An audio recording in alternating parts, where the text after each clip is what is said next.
Assalamualaikum warahmatullahi wabarakatuh. Bismillah, alhamdulillah, wassalatu wassalamu ala rasulillah. Mudah-mudahan kita semuanya selalu berada di dalam rahmatnya Allah. Amin ya Allah ya rabbal alamin.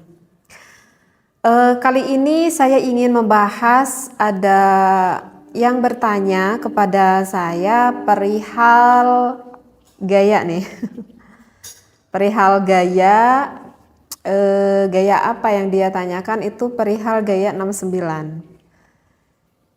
Dia bertanya apakah hal itu diperbolehkan di dalam fikih ataupun diharamkan. Sebelumnya mohon maaf sekali ya jika didengar akan apa yang saya jelaskan misalkan agak sedikit tabu begitu ya, karena saya membahas hal yang seperti inilah gitu, yang mana bagi sebagian orang mungkin hal ini cukup tabu didengar, tetapi jangan berpikir negatif karena apa yang saya sampaikan ini adalah dasar ilmu yang ingin saya sampaikan. Karena apapun itu ya, di dalam beribadah kita itu diatur oleh aturan agama ya, diatur oleh fikih, sehingga tidak ada kehamhaman lagi gitu bagi kita yang belum mengetahui apakah ini diperbolehkan atau tidaknya. Jadi sekali lagi ya, jangan berpikir negatif akan apa yang saya sampaikan ini ya. Apalagi kan saya ini wanita gitu ya, seolah mungkin agak kurang pantas lah kalau wanita berbicara hal seperti ini. Nah, jadi ada yang bertanya sekali lagi kepada saya, apakah diperbolehkan di dalam Islam jika suami istri itu melakukan hubungan seksualitas dengan menggunakan gaya 69. Jika yang udah berumah tangga lama mungkin udah pada paham ya apa itu gaya 69. Tapi jika ada yang belum paham, misalkan ada yang belum paham gaya 69 itu gimana sih gitu. Misalkan yang baru nikah gitu yang belum paham. Jadi gaya 69 itu adalah posisi sang suaminya di bawah tuh biasanya bahwa suaminya di bawah dan posisi sang istrinya itu di atas. Tapi tidak seperti itu juga sih terkadang.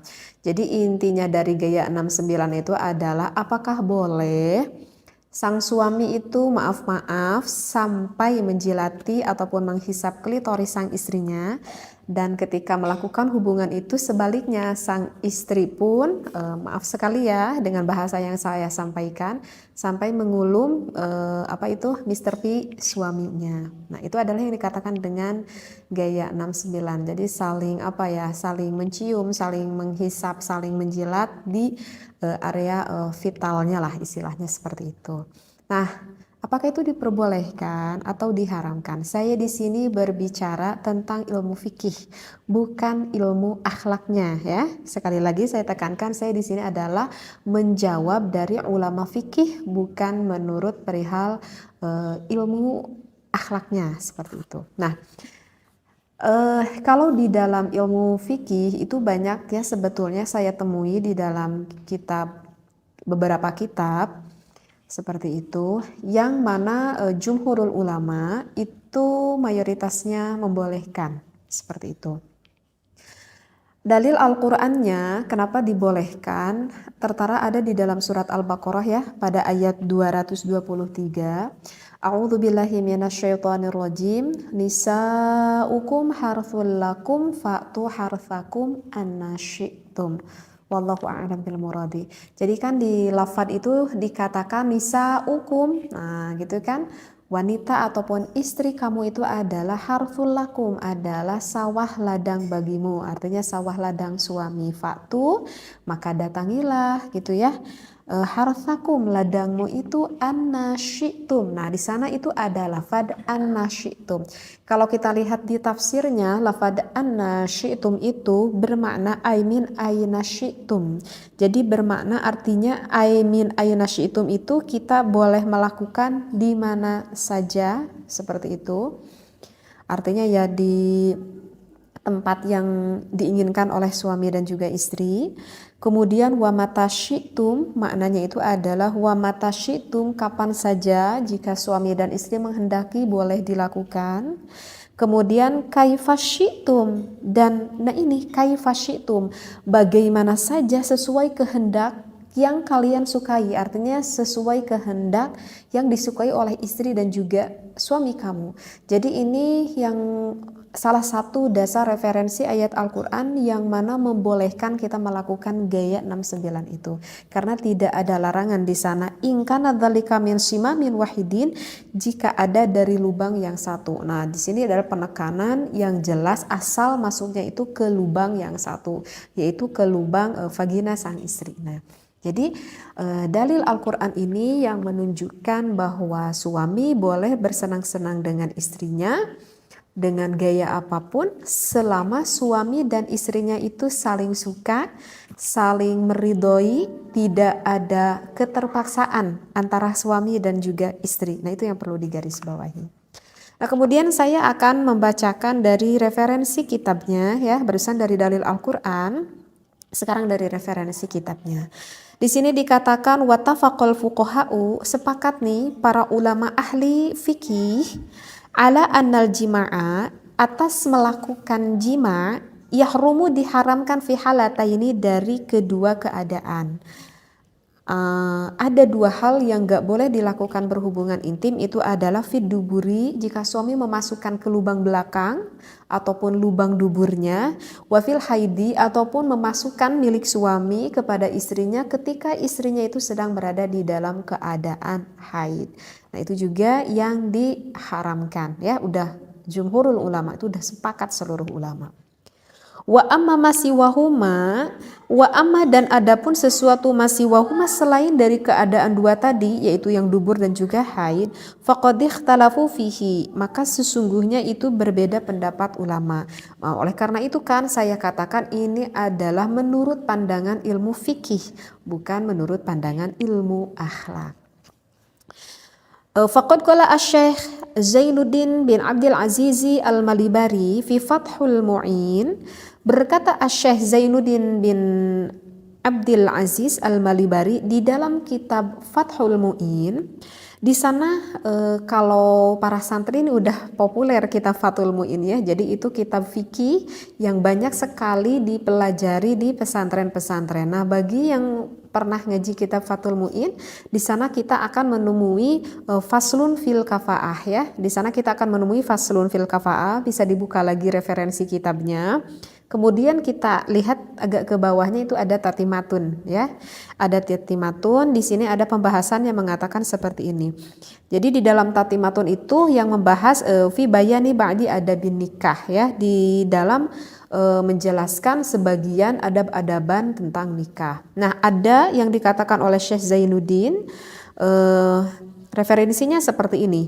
Ya juzu, diperbolehkan li zauji, bagi suami, kullu tamattu'in, boleh sang suami bersenang-senang ya, boleh suami bersenang-senang minha, dari istrinya, bima siwa halqati duburiha, selain ataupun kecuali dengan sesuatu yang berada di lubang duburnya, lubang dubur sang istri, dari lubang belakang. Nah, itu enggak boleh. Walau bimasyi badriha, nah kecuali nih walau bimasyi badriha, yang diperbolehkan itu walaupun sang suaminya itu sampai menghisap klitoris sang istrinya. Nah, jadi di dalam kitab Fathul Mu'in yang berkata Syekh Zainuddin bin Abdul Aziz, di sana dikatakan hukumnya diperbolehkan sang suami menghisap klitoris sang istrinya. Nah, begitu juga sebaliknya, sang istri juga diperbolehkan untuk mengulum milik sang suaminya yang kita kenal dengan gaya 69 ini gitu ya. Nah, jadi bagi sang suami ataupun sang istri, jika hal itu memang dianggap diperlukan dan saling menyukai, maka tak perlu ada keraguan kalau berbicara di dalam ilmu fikih, ulama di dalam mazhab Imam Syafi'i memperbolehkannya. Dengan syarat sang istri dan juga sang suami saling suka ya, saling meridhoi seperti itu. Kalau misalkan istrinya nggak mau gitu. Kalau misalkan pengantin-pengantin baru gitu ya, itu kemungkinan kebanyakan para istri tuh nggak mau gitu ya, karena mungkin agak jijik juga gitu ya, dan merupakan hal yang sangat di luar bayangan mungkin sehingga nggak mau melakukan hal itu. Nah, tetapi kalau misalkan dengan berjalannya waktu dengan sedikit suami merayu-merayu begitu ya, kebanyakan sih wanita tidak akan merasa keberatan sih seperti itu. Nah, saya tidak tahu ya bagaimana yang dirasakan oleh suami dan juga istri Anda di rumah gitu ya. Cuman kebanyakan gitu kalau saya dengar-dengar gitu seperti itu. Eh, Cuman sih yang perlu diingat ya di dalam berbagai gaya gitu ya.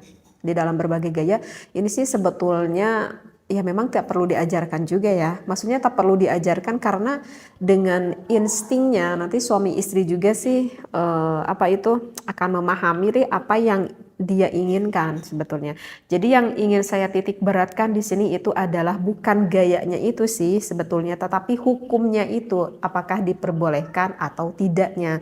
Jadi yang ingin saya sampaikan bukan gayanya tetapi hukumnya. Nah, kalau bertanya hukumnya di dalam fikih ya diperbolehkan. Dan harus diingat ya, wahai para suami dan juga istri, di dalam melakukan berhubungan seksualitas itu merupakan ibadah ya, itu merupakan ibadah bahkan yang besar sekali pahalanya. Jangan dikira ini bukan ibadah, ini adalah suatu ibadah yang besar sekali pahalanya dan banyak sekali kemanfaatannya.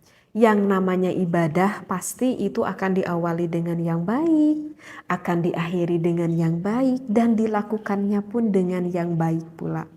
Kenapa saya berkata seperti ini? Udah saya terangkan barusan ya, bahwa untuk gaya-gaya hal seperti ini sebetulnya tidak perlu diajarkan gitu ya. Artinya yang baik ini adalah jangan sampai kita mengetahui akan posisi ini, gaya ini dari sesuatu yang diharamkan oleh Allah. Misalkan nih biar takut ada yang gak paham, misalkan pasangan suami istri mengetahui hal ini itu bukan dari instingnya ataupun bukan dari keinginan sang istrinya misalkan. Tetapi hal itu diketahui oleh suaminya itu misalkan, maaf ya, itu dikarenakan sang suaminya itu sebelumnya itu melihat dulu film porn gitu ya. Paham ya maksudnya film porn. Jadi kalau misalkan sang suami mengetahui ini dari film porn, berarti kan yang dia ketahuinya itu bukan dari hal yang positif. Artinya yang dia ketahui itu dari hal yang negatif. Maka itu tidak akan menjadikan sebuah ilmu. Dan apakah akan mendapatkan efek negatifnya? Iya, akan mendapatkan efek negatifnya. Karena terkadang ada yang bertanya juga kepada saya itu seperti ini, apakah boleh nih bagi suami istri karena agar menambah ilmu, dia berniatnya baik nih, ingin menambah ilmu, bagaimana sih gaya-gaya gitu ya, ataupun dia ingin mendapatkan gairah seksualitas dari sang suami dan sang istrinya, tapi aku lihatnya sama istri kok bareng-bareng gitu kayak kata suaminya.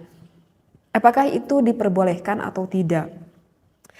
Maka jawabannya itu adalah tidak diperbolehkan walaupun sang suami dan juga sang istri melihatnya bareng-bareng, walaupun punya niatnya itu adalah baik karena ingin membangkitkan gairah syahwatnya, ataupun bertujuannya baik menurut dirinya karena ingin menambahkan ilmu menurut pemikirannya, tetapi itu adalah apa yang dia pikirkan itu adalah mencari dari hal yang diharamkan. Maka sesuatu yang dicari dari hal yang diharamkan oleh Allah, maka hasilnya pun nanti tidak akan baik. Berbeda dengan saya mengetahui misalkan posisi ini gitu ya, misalkan ataupun posisi yang lain, tetapi saya mengetahuinya itu adalah dari ulama, dari kitab. Saya dikaji ini waktu saya di pesantren gitu ya, saya dikaji gitu ya. Nah itu berbeda lagi, itu memang pure dari ilmu, bahkan itu akan mendapatkan keberkahan seperti itu ya. Jadi yang saya maksudkan memang hal seperti ini nanti dengan sendirinya para suami istri itu akan memahami dan mengetahui. Hanya saja yang harus kita ketahui adalah hukumnya itu, apakah hukum yang kita lakukan ini betul atau tidak, agar kita tidak terjerumus akan sesuatu yang diharamkan oleh Allah. Nah, kalau misalkan kita gak boleh lihat dulu film foreign, itu alasannya kenapa gitu ya. Karena kalau saya nerangkan sekarang nanti panjang lagi ya pembahasannya. Insya Allah nanti akan saya khusus membahas tentang hal itu ya. Jadi apa yang saya disampaikan sekali lagi, mohon jangan berpikir negatif begitu ya, ambil positifnya, ambil ilmunya supaya kita tidak terjerumus akan apa yang tidak diridhoi oleh Allah Subhanahu wa taala. Wallahu a'lam wa billahi taufiq wal hidayah. Wassalamualaikum warahmatullahi wabarakatuh.